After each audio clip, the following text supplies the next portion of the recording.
शिक्षार्थियों, आज हम अंडे देने वाली मुर्गियों का प्रबंधन के बारे में चर्चा करेंगे। इन मुर्गियों को लेयर के नाम से भी पुकारा जाता है और इनका विशेष रूप से प्रबंधन किया जाता है ताकि मुर्गियों से ज़्यादा अंडे मिल सकें, उन अंडों की जो गुणवत्ता है वो अच्छी हो, उनका वज़न अच्छा हो। उसके लिए ज़रूरी है कि उनका प्रबंधन बहुत वैज्ञानिक रूप से किया जाए।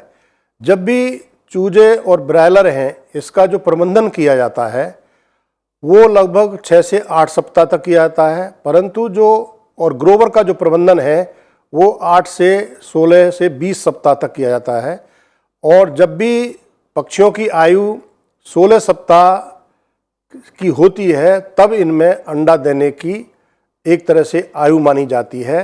और जो ग्रोवर है जब पहला अंडा देती है, तैयार होती है, तब उसको पुलट कहा जाता है और जैसे ही वो अंडा देती है उसको लेयर के नाम से पुकारा जाता है।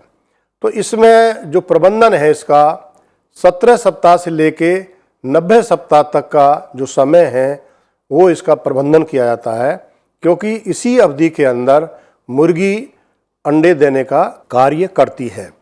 तो जो लेइंग की अवधि के दौरान भी बहुत सारे कार्य किए जाते हैं, जैसे उनका आहार है, खान पान है, उनका पानी का प्रबंधन है, स्वास्थ्य संबंधी देखभाल है। बहुत तरह के टीके लेयर्स को लगाए जाते हैं, क्योंकि जो लेयर्स है वो लगभग 20 सप्ताह पर अंडा देना शुरू करती है और 90 सप्ताह तक अंडा देती रहती है। लगभग 1 साल तक मुर्गी जो है अंडा देती है। तो उस दौरान मुर्गियों में बहुत तरह की बीमारियां भी लगने का अंदेशा रहता है, तो इसीलिए उसमें बहुत तरह के टीके उसमें लगाए जाते हैं और इनका एक प्रकार का पूरा लेखा जोखा रखा जाता है कि ये मुर्गियां, प्रत्येक मुर्गी अपनी क्षमता के अनुसार उस अवधि में कितने अंडे देती है और वो अंडों की जो क्वालिटी है वो भी किस तरह की होती है। तो दाने का लेखा जोखा है और लेबर का है, दवाइयों का है, मतलब वो सभी तरह का जो लेखा जोखा रखा जाता है ताकि ये पता चल सके कि जो मुर्गी फार्म है वो लाभदायक स्थिति में है या उसमें कुछ नुकसान हो रहा है। ज़्यादातर जब ग्रोअर की जो स्टेज है उसके बाद में जो लेयर की स्टेज आती है, जब मुर्गी अंडा देने शुरू कर देती है, तो 2 प्रकार से मुर्गियों को रखा जाता है। पहली प्रकार में जो बिछावन वाली पद्धति है उसमें मुर्गियों को रखते हैं। बिछावन में नुकसान ये होता है कि उसमें जो अंडे मिलते हैं वो गंदे हो जाते हैं। दूसरा, अंडा इकट्ठा करने में उसमें समय ज़्यादा लगता है, उसमें दिक्कत होती है, अंडे टूट भी जाते हैं। तो आजकल जो विधि है वो केज सिस्टम की ज़्यादा अच्छी मानी जाती है। तो इस विधि के अंदर ग्रोवर जैसे ही 20 सप्ताह की होती है, इन पक्षियों को केज के अंदर ट्रांसफ़र कर देते हैं, उनको उसमें रख देते हैं। तो ये चित्र में लेयर केज दिखाया गया है। इसके अंदर मुर्गी जब भी अंडा देती है तो वो सड़क के नीचे की तरफ जाता है और आगे की तरफ आ जाता है। तो एक इसमें अंडा एक तो गंदा नहीं होता, अंडा एकत्र करने के अंदर बहुत आसानी रहती है और किसी भी तरह से मुर्गी अंडे तक नहीं पहुंच पाती है, तो ना उसको तोड़ पाती है, चोंच भी नहीं मार सकती। तो इस तरह से जो अंडा उत्पादन है केज सिस्टम के अंदर जो है ज़्यादा अच्छा माना गया है। और आजकल आधुनिक जितने भी मुर्गी पालक हैं वो सब केज सिस्टम में ही मुर्गी पालते हैं, विशेषकर जो है अंडा उत्पादन के लिए। अब इसमें इनके प्रबंधन की बात करें तो जो नियमित है, जो रेगुलर रोज का जो प्रबंधन है उसमें हम बात करेंगे। उनके लिए फर्श के लिए, फीडर के लिए और ड्रिंकर के लिए उनको क्या स्थान जो है ज़रूरत पड़ती है। तो ज़्यादातर ये देखा गया है कि जो आजकल है जो पिंजरे हैं वो एक पिंजरे के अंदर 3 पक्षी रखे जाते हैं। ये ज़्यादातर आजकल काफ़ी प्रसिद्ध हैं। तो जो इनकी जो अगर हम देखें लंबाई चौड़ाई गहराई, वो लगभग 18, 15 और 16 इंच होती है। तो इतनी आकार के जो केज होता है और उसमें 3 पक्षी उसमें रखे जाते हैं। और ये इस तरह से बनाया जाता है कि जो अंडा है वो जैसे ही निकलता है वो तुरंत ही फर्श में थोड़ा झुकाव होना चाहिए, ताकि जो अंडा लुढ़क कर जो है सामने की तरफ आ जाना चाहिए। इसमें लेयर केज दिखाए गए हैं। ये 3 लेयर सिस्टम है। इसमें 3 स्टेज में इनको पक्षियों को रखा जाता है और ये बहुत ही सुविधाजनक माने जाते हैं। और इसमें पानी का और दाने का बहुत एक वैज्ञानिक एक तरह से इसमें इंतजाम होता है। तो अंडे निकालने हेतु पिंजरे के सामने 3 इंच का जो अंतराल होना चाहिए, अर्थात प्रत्येक पक्षी को 90 वर्ग इंच स्थान चाहिए, जो कि उसको रिकमेंडेड से 25.5 वर्ग सेंटीमीटर प्रति किलोग्राम शारीरिक वजन से ज़्यादा होता है। तो ये उसमें मुर्गी इतने स्थान के अंदर आराम से रहती है। तो लेयर उत्पाद के अंत में 90 सप्ताह की आयु पर इनका वजन जो है 1.8 किलोग्राम के आसपास होता है। और ऐसी मुर्गियों को बाज़ार के अंदर मांस के लिए बेच दिया जाता है। जो खान पान की जो नली होती है इसमें, वो पिंजरे की चौड़ाई के साथ इसमें चलती है।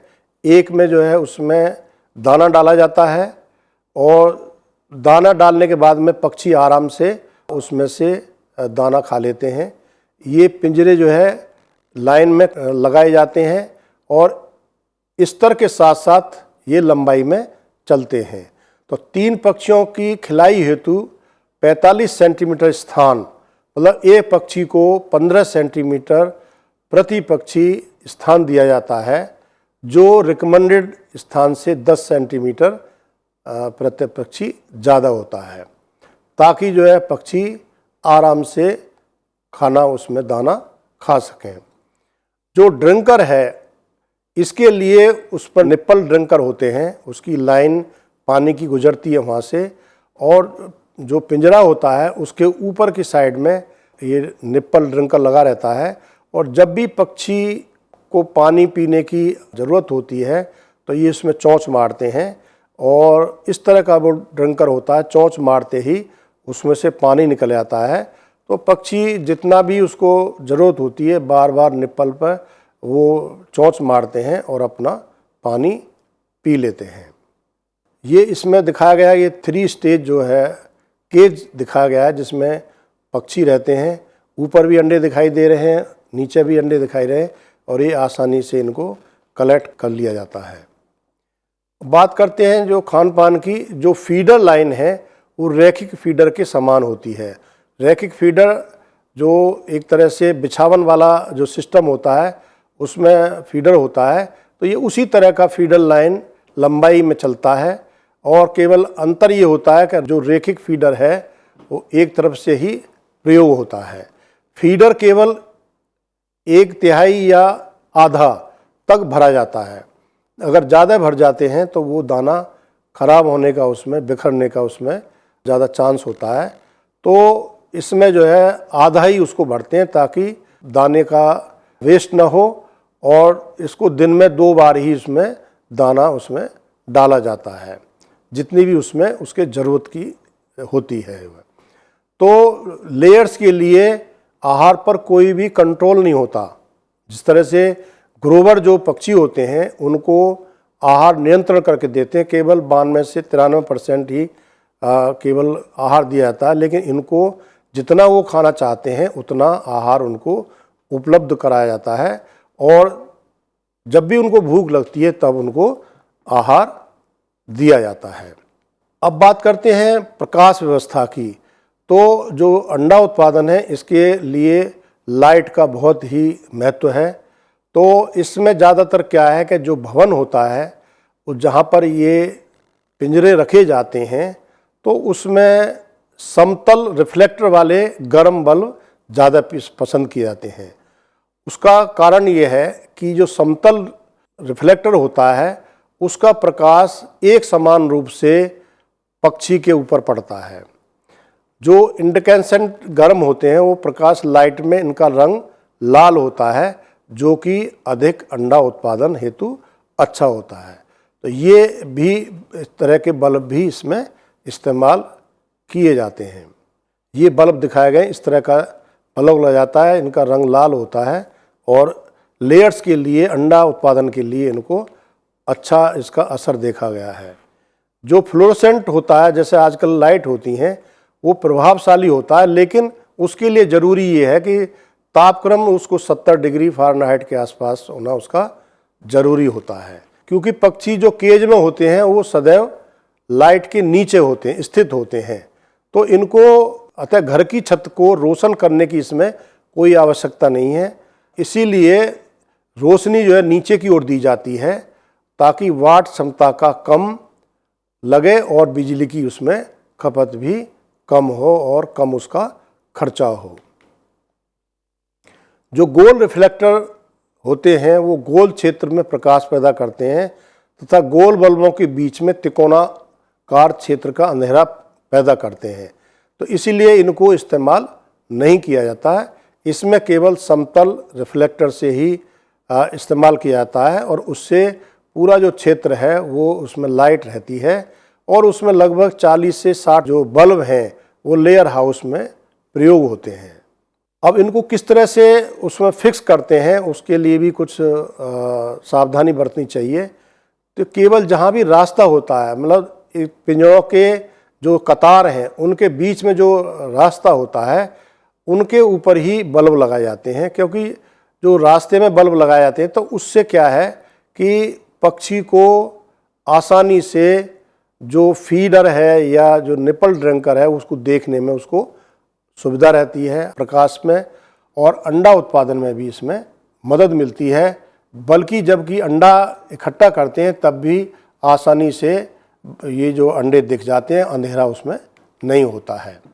यदि बल्ब को अगर पिंजरों के ऊपर हम लगा देंगे तो जो पिंजरे की छाया है वो पक्षियों की आंख पर पड़ेगी और वो ना तो फीड देख पाएगा और ना ही वो पानी पी पाएगा। तो इसीलिए इनको हमेशा रास्ते में लगाते हैं, उनके ऊपर कभी भी नहीं लगाया जाता है। जो ये जो बल्ब लगाए जाते हैं वो लगभग 7 से 8 फीट की ऊंचाई पर लगाते हैं, जिससे अंदर जितने भी व्यक्ति कार्य कर रहे हैं उनको कोई दिक्कत ना हो, उनके सिर पर न लगे, इसलिए लगभग 7 से 8 फीट की ऊंचाई पर ये बल्ब लगे रहते हैं। और जो दो बल्बों के बीच की दूरी है वो लगभग 10.5 से 12 फीट के आसपास होती है। तो इतनी दूरी पर भी लगाते हैं तो ये बल्ब जो काफ़ी रोशनी मुर्गी घर के अंदर प्रदान कर देते हैं। अब इसमें बहुत ध्यान देना जरूरी है कि ज़्यादातर चूँकि काफ़ी पक्षी रहते हैं, दाना भी उसमें आता है, तो काफ़ी धूल वूल सी भी रहती है। तो इनको बल्ब को और रिफ्लेक्टर को नियमित रूप से इसकी सफाई करना बहुत ही ज़रूरी है और ऐसे सफाई करने से जो उनकी प्रकाश की क्षमता है वो 50% तक उसमें बढ़ जाती है। अब चूँकि रिफ्लेक्ट प्रकाश है छत के द्वारा अवशोषित कर लिया जाता है, इसीलिए ज़रूरी है कि हम बल्बों को और जो जितने भी रिफ्लेक्टर हैं उनको हर 15 दिन में उसको साफ करते रहें। अब ये बात आती है कि कितना प्रकाश उनको दिया जाता है। तो देखिए, कुल प्रकाश की अवधि सूर्य के प्रकाश को जोड़कर उसको फोटो पीरियड कहते हैं। तो जो भी लेयर्स होती हैं, अंडे देने वाली मुर्गी होती हैं, उनको लगभग 15.5 से 16 घंटे की प्रकाश की अवधि संतुति की जाती है। ये ध्यान रखना चाहिए कि अचानक से ही प्रकाश की अवधि और आहार में परिवर्तन नहीं करना चाहिए। इससे जो पक्षी हैं वो एकदम डिस्टर्ब हो जाते हैं, परेशान हो जाते हैं। तो उसमें धीरे धीरे ही उसमें परिवर्तन करें, अवधि के अंदर भी परिवर्तन करें। अगर मान लो कम देना हो तो जैसे 16 घंटे देते हैं तो पहले 15 दें, उसके बाद में धीरे धीरे उसमें परिवर्तन करना चाहिए। लगभग 20 सप्ताह के ऊपर जब मुँह पर तब प्रकाश की योजना को आप परिवर्तित कर सकते हैं। दिन के प्राकृतिक प्रकाश के अलावा अतिरिक्त लाइट या तो सूर्य निकलने से पहले या सूर्यास्त के बाद देनी चाहिए। और इसमें जो सबसे बढ़िया समय होता है वो सुबह और शाम का होता है। सुबह 4 से 6 और शाम को 6 से 8 का समय में जो है कृत्रिम लाइट उसमें देनी चाहिए। इच्छित समय पर रोशनी को चालू और बंद करने के लिए टाइमर भी स्थापित कर सकते हैं। आजकल ऑटोमेटिक भी ये आते हैं कि अपने आप ही ये लाइट स्टार्ट हो जाती है और अपने आप ही लाइट बंद हो जाती है। व्यावसायिक दिशाओं में रोशनी की अवधि आधा घंटे प्रति सप्ताह 20 सप्ताह से प्रारंभ रोशनी बढ़ा देनी चाहिए। तो लेयर को 24 घंटे रोशनी देने से आहार की ज़्यादा खपत होती है, वसा का बढ़ जाता है, वो मोटी होती बढ़ जाती हैं, ज़्यादा उत्तेजित हो जाती हैं, कैनाबिलिज्म एक दूसरे पक्षियों को चोंच मारने की आदत बढ़ जाती है और अंडों का उत्पादन भी घट जाता है। इसलिए कभी भी इनको 24 घंटे रोशनी नहीं दी जाती है, केवल 15 से 16 घंटे रोशनी ही इसमें दी जाती है। अब हम बात करते हैं कि इनकी जो लेयर है ये सही तरह से अंडे दे रही है नहीं दे रही, या उनकी जो संख्या है वो सही है। तो शुरू में जो जितने पुलेट्स होते हैं उनको सबको पिंजरे में नहीं रखते, पहले उनकी जांच करते हैं, क्योंकि जब भी वो 20 सप्ताह की उम्र होती है तो वो अंडा देना शुरू कर देती है। तो अगर हम ये जानते हैं कि भाई किसी विशेष मुर्गी ने अंडा नहीं दिया है तो ऐसी मुर्गियों को पिंजरों के अंदर शिफ्ट जो है नहीं किया जाता। तो इसमें जो है ये जांच बहुत ज़रूरी है, क्योंकि अगर मान लो अच्छी लेयर नहीं है, अच्छा उत्पादन नहीं है, तो ऐसी मुर्गी को रखना बेकार होता है और वो हमेशा हानिकारक होती है। तो जब पक्षी 26 से 28 सप्ताह के हो जाते हैं तब उनकी उत्पादन की जांच करनी चाहिए तथा उन्हें अच्छी लेयर, खराब लेयर और नॉन लेयर में विभाजित करना चाहिए।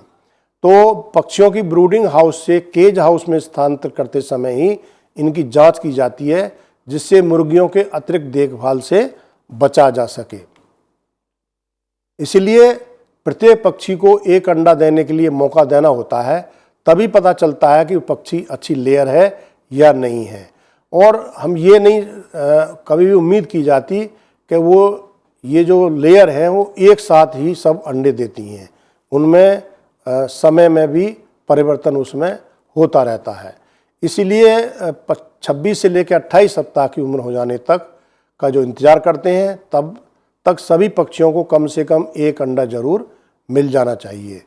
और अगर ये पता लगे कि ये मुर्गी अंडा नहीं दिया है तो उसको मुर्गी घर से हटा देते हैं और बाज़ार में उसको बेच देते हैं। अब लास्ट में अगर बात करेंगे तो जो पिंजरा आवास है उसकी सफाई और जीवन नाशक की जो विधि है वो भी ज़रूरी है, ताकि जो है उसमें किसी तरह के जो बीमारी हैं उनसे उसमें बचाव किया जा सके। तो इसमें बिछावन जो है बहुत हटाना बहुत आसान नहीं होता। तो उसमें क्या करते हैं कि इन पिंजरों को ऊंचाई पर अथवा प्लेटफार्म पर रखे जाते हैं और उसमें नीचे एक जगह होती है, नीचे जो है लगभग 2 मीटर की जगह होती है, जिसमें ये उनकी बीट और वो इकट्ठी होती रहती है। उसको सफाई करना बहुत आसान हो जाता है। और कई जगह ये देखा गया है कि अगर जो घर है अगर वो पिलर्स पर बनाया जाता है तो ये जो बीट वगैरह है वो नीचे इकट्ठी होती रहती है और 6 महीने बाद फिर उसको हटा देते हैं। तो ये तरीका भी उसमें अपनाया जाता है। तो सफाई के पश्चात सभी पिंजरों की जांच अच्छी तरह की जाती है और जीवाणुनाशक के इस्तेमाल से पहले पूरा मरम्मत का कार्य भी कर लिया जाता है, ताकि बाद में दिक्कत ना हो। पिंजरों के अंदर बिछावन नहीं लगाया जाता, इसलिए जो विष्ठा सामग्री है वो पिंजरे में इकट्ठी होती रहती है, जिसका प्रयोग बायोगैस उत्पादन में किया जाता है। और जो भी उससे खाद बनती है उसका भी निरीक्षण उसमें ज़रूरी होता है, उसको भी हमेशा देखते रहना चाहिए। अगर हम बात करें कि खाद कितना होती है, तो देखिए जो मुर्गी है लेयर लगभग 110 ग्राम जो है आहार एक दिन में खाती है।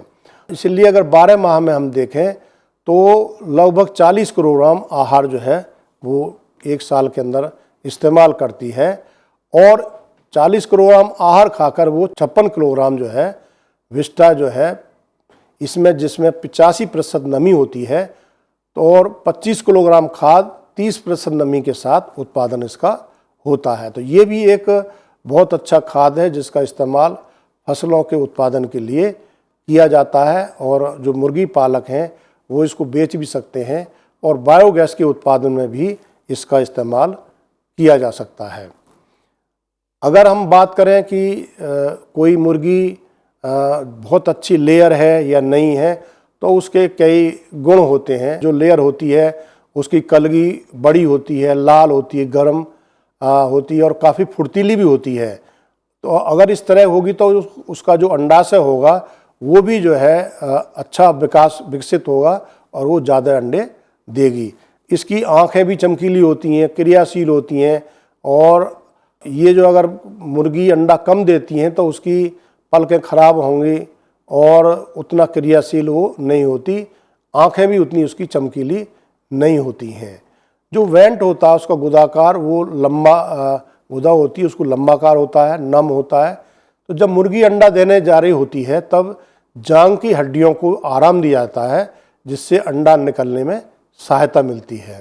अच्छी लेयर अक्सर अंडे देती है और उनकी हड्डियों को भी विश्राम मिल जाता है।